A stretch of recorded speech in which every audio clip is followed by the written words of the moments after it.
اہل بیت اطہار رضی اللہ تعالی عنہ رضوان اللہ تعالی علیہ مجمعین سے محبت یہ ہمارے ایمان کی جان ہے۔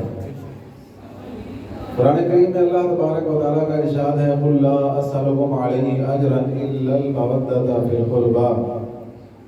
اے محبوب آپ فرما دیجئے کیا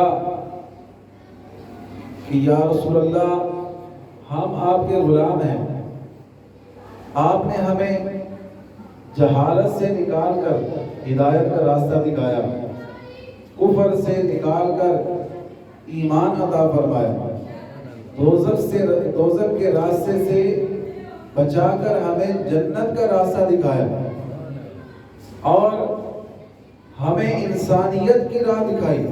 ہم تو حیوانیت کی زندگی جی رہے تھے، آپ نے ہمیں انسان بنایا۔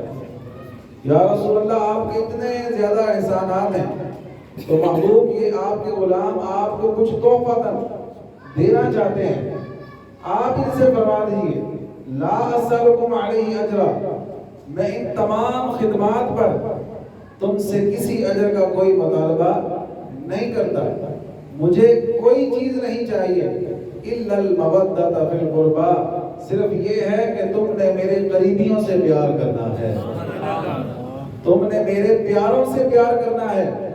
الا المودۃ فی القربى، قرآن کریم کا مزاج دیکھیں تو قرآن بھی ہم سے محبت اہل بیت کا تقاضا کرتا ہے، اور اگر احادیث کے ذخیرہ کو دیکھیں، احادیث طیبات ایسی بے شمار ہیں جو اہل بیت کی محبت کا ہم سے تقاضا کرتے ہیں، اور اہل ایمان کے لیے یہ واجب ہے کہ وہ اپنے نبی صلی اللہ علیہ وسلم کے اہل بیت سے اپنی جان سے بڑھ کر پیار کریں، اور خاص طور پر حسن و حسین حسنین کریمین سیدہ شباب اہل الجنہ، جنتی جوانوں کے سردار، ان کی شان تو خصوصاً نبی پاک صلی اللہ علیہ وسلم نے بیان فرمایا من احبہما احببتہ، فرمایا جو حسن و حسین سے محبت کرے گا میں اس کو اپنا محبوب بنا لوں گا، وَمَنْ أَحْبَبْتُهُ أَحَبَّهُ اللَّهُ، اور جو میرا پسندیدہ بن جائے گا، میرا محبوب بن جائے گا، وہ اللہ کا بھی محبوب بن جائے گا۔ وَمَنْ أَحَبَّهُ اللَّهُ أَدْخَلَهُ جَنَّاتِ النَّعِيمِ، فرمایا جس سے اللہ محبت فرمائے گا اللہ تعالیٰ اس سے جنتوں کے باغات میں داخل فرمائے گا۔ جنات النعیم یعنی نعمتوں والے باغ میں اللہ تبارک و تعالیٰ داخل فرمائے گا، تو پھر ان سے ہم محبت کیوں نہ کریں کہ جن سے محبت کرنے والے خود حبیب خدا ہیں، محبوب خدا جن سے بے پناہ محبت کرتے ہیں، ان کے لیے فرمایا کہ یہ دنیا میں میرے دو پھول ہیں، سرکار ان کو سونگا کرتے تھے اس لیے کہ ان سے جنت کی خوشبو آیا کرتی تھی، ان سے جنت کی خوشبو آتی، سرکار اس لیے سونگا کرتے ہیں، ان کو فرماتے یہ میرے پھول ہیں۔ نواسے نواسیاں تو سرکار کو سارے ہی پیارے تھے، لیکن ان دونوں سے نبی پاک صلی اللہ علیہ وسلم کو خصوصی محبت اور خصوصی پیار تھا، اور یہی پیار سرکار صلی اللہ علیہ وسلم نے ہمیں بھی حکم ارشاد فرمایا کہ ہم بھی ان سے خاص محبت اور خاص پیار رکھیں، جو ان سے محبت رکھے گا وہ اللہ کا بھی محبوب بن جائے گا، سرکار کا بھی محبوب بن جائے گا، اور جس کے دل میں کچھ میل ہو ان کے لیے فرمایا وَمَنْ أَبْغَضَهُمَا أَوْ بَغَى عَلَيْهِمَا أَبْغَضْتُهُ، فرمایا جو ان کو ناپسندیدہ کرے گا، جو ان سے بغض رکھے گا، جس کے دل میں ان کے لیے میل ہوگا، فرمایا وہ ہم سے بھی دور ہو جائے گا، وہ ہماری نظر رحمت سے بھی محروم ہو جائے گا۔ وَمَنْ أَبْغَضْتُهُ أَبْغَضَهُ اللَّهُ، اور فرمایا جو میری نظر میں مبغوض ہو گیا، ناپسندیدہ ہو گیا، فرمایا وہ اللہ کی بارگاہ سے بھی دھتکارا ہوا ہو جائے گا۔ وَمَنْ أَبْغَضَهُ اللَّهُ أَدْخَلَهُ عَذَابَ جَهَنَّمَ وَلَهُ عَذَابٌ مُهِينٌ، اور فرمایا جو اللہ کے غضب کا شکار ہوا تو اللہ اسے جہنم کے عذاب میں مبتلا فرمائے گا، اور اس کے لیے ہمیشہ رہنے والا عذاب ہے۔ آپ اندازہ لگائیں کہ ان کی محبت بھی بندے کو کہاں سے کہاں پہنچا دیتی ہے، اور ان سے نفرت بھی انسان کو جہنم کی گہرائیوں میں گرا دیتی ہے۔ اس لیے ہمیں چاہیے کہ ہم ان سے حقیقی محبت کریں، جس طرح محبت کرنے کا حق ہے، جس طرح محبت کرنے کا حق ہوتا ہے۔ محبت کرنے کا حق کیا ہے؟ کہ بندہ صرف ان کے نام کی محفل نہ سجائے، ان کے نام کی محفل بھی سجائے، ان کے نام کا لنگر بھی کھائے۔ جس طرح بندہ کو ان کے نام کا لنگر قبول ہو، اسی طرح ان کی سیرت بھی قبول ہو۔ ہم لنگر تو قبول کر لیتے ہیں لیکن سیرت قبول نہیں کرتے۔ ہمیں لنگر میں جو مرضی کھلا دیں، امام حسن کے نام کا، امام حسین کے نام کا، اہل بیت کے نام کا، سب ہڑپ کر جائیں گے، لیکن جب کہا جائے کہ فاطمی کردار اپنائیں، حسینی کردار اپنائیں، حسنی کردار اپنائیں، تو پھر ہم سوچوں میں پڑ جاتے ہیں، پھر ہمارے لیے فیصلے کرنا مشکل ہو جاتے ہیں کہ ہم کیا کریں اور کیا نہ کریں۔ تو اس لیے ہمیں حقیقتاً صرف دعووں سے نکل کر ہمیں عملی میدان میں آنے کی ضرورت ہے کہ ہم میدان عمل میں آ کر حسن و حسین سے محبت کا اظہار کرتے ہوئے ان جیسا کردار اپنانے کی بھی کوشش کریں۔ ٹھیک ہے؟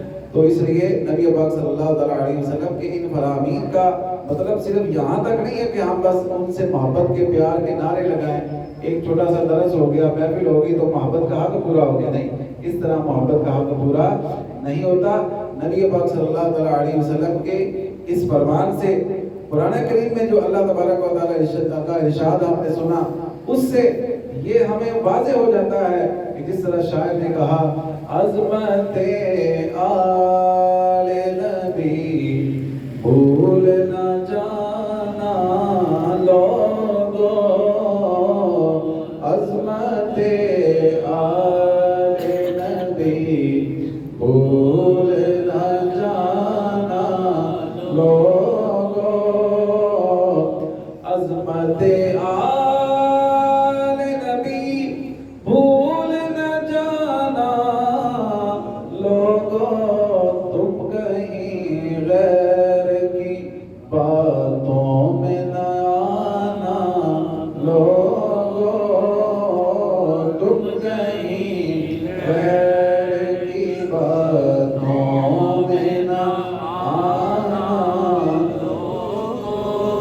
تو یہ سرکار صلی اللہ علیہ وسلم کا فرمان، قرآن کی آیت ہمیں عظمت اہل بیت سمجھا رہی ہے، لہذا ان کی اصل عظمت دل میں ہو، اس کی پہچان بندے کے عمل سے ہوتی ہے۔ اگر بندے کا عمل جو ہے وہ حسینی کردار کی ترجمانی کر رہا ہے، ہمارا عمل جو ہے وہ حسینی کردار کی ترجمانی کر رہا ہے، تو پھر واقعی اس بات کی تصدیق کی جائے گی کہ یہ واقعی بندہ اہل بیت سے محبت کرنے والا ہے، اہل بیت سے پیار کرنے والا ہے۔ اور اگر نام بندے کا حسن ہو، نام اپنے بیٹے کا حسین رکھا ہوا ہو، اور چہرے سے وہ مسلمان والی اس کی کوئی شکل ہی نظر نہ آئے، بچی کا نام فاطمہ رکھا ہوا ہو، اور سارے کام اس کے جو ہیں وہ یہودیوں اور عیسائیوں والے ہوں، کردار فاطمی نہ ہو، تو پھر خالی نام رکھنے کا فائدہ کوئی نہیں۔ ٹھیک ہے؟ یعنی کہ وہ نام سے ہمیں برکتیں حاصل نہیں ہوں گی جو کہ ان کی سیرت بھی اپنانے سے حاصل ہونی چاہیے۔ اللہ تعالی ہمیں ان کی سیرت بھی اپنانے کی اور عمل کرنے کی توفیق عطا فرمائے۔ ان پاک لوگوں کی سیرت میں سے ایک بہت بڑی چیز جو ہے وہ یہ ہے کہ سچ بولنا اور جھوٹ سے نفرت کرنا۔ آج کے ہمارے درس کا ٹاپک یہی تھا، سچ کی برکتیں اور جھوٹ کی مذمت۔ تو اسی ضمن میں، کیونکہ یہ بھی ان کے کردار کا حصہ ہے، سچے نبی کی سچی اولاد ہے، ٹھیک ہے؟ انہوں نے نہ کبھی جھوٹ بولا اور نہ کبھی وہ جھوٹوں کے ساتھ ہوئے، ہمیشہ سچ کا راستہ اختیار کیا، سچ کو اختیار کیا، سچ کو اختیار کیا، سچ کا ساتھ دیا۔ اسی لیے امام علی مقام امام حسین رضی اللہ تعالیٰ عنہ کو شہید کیا گیا۔ اگر وہ جھوٹوں کا ساتھ دیتے تو ہم کو شہید نہ کیا جاتا۔ آج ہم جھوٹوں کا ساتھ دے رہے ہیں، اس لیے ذلیل ہو رہے ہیں۔ اگر آج ہم بھی جھوٹ کو چھوڑ کر اور جھوٹوں کو چھوڑ کر سچ کو اپنا لیں، سچ کا ساتھ دیں، تو انشاءاللہ مسلمانوں کو پھر دوبارہ عزت اور عروج نصیب ہو جائے گا۔ کریم آقا صلی اللہ علیہ وسلم کی احادیث طیبات، قرآن کریم کے فرامین جیسے میں نے آیت کا چھوٹا سا حصہ پڑھا وَجْتَنِبُوا قَوْلَ الزُّورِ، اللہ فرماتا ہے جھوٹی بات سے بچو. اور حدیث کو دیکھیں، نبی پاک صلی اللہ تعالیٰ علیہ وسلم نے ارشاد فرمایا سچ بولنا نیکی ہے اور نیکی انسان کو جنت میں لے جاتی ہے. اور فرمایا جھوٹ بولنا گناہ ہے اور جھوٹ انسان کو جہنم میں لے جاتا ہے. تو یہ ان پاک لوگوں کی سیرت کا ایک حصہ ہے. وہ کیا کہ ہم نے سچ بولنا ہے، سچوں کا ساتھ دینا ہے، جھوٹ سے بچنا ہے اور جھوٹوں کا ساتھ دینے سے بھی بچنا ہے.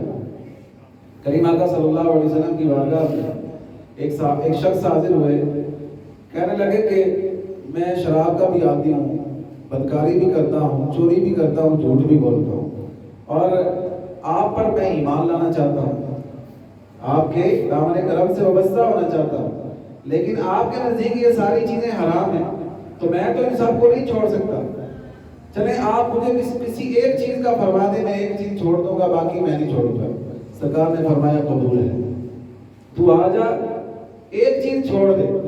وہ کیا؟ فرمایا کہ تم نے جھوٹ نہیں بولنا، تم نے جھوٹ نہیں بولنا. اور بات جائیں امام الانبیاء صلی اللہ تعالیٰ علیہ وسلم کو اللہ تعالیٰ نے اختیارات کیسے عطا فرمائے. آج ہمارے پاس کوئی کلمہ پڑھنے آ جائے اور وہ کہے کہ میں نے یہ میرے اندر برائیاں میں کوئی بھی نہیں چھوڑوں گا، مجھے تم کلمہ پڑھا کے مسلمان کر دو، تو ہم اسے کسی برائی کی چھوٹ نہیں دے سکتے.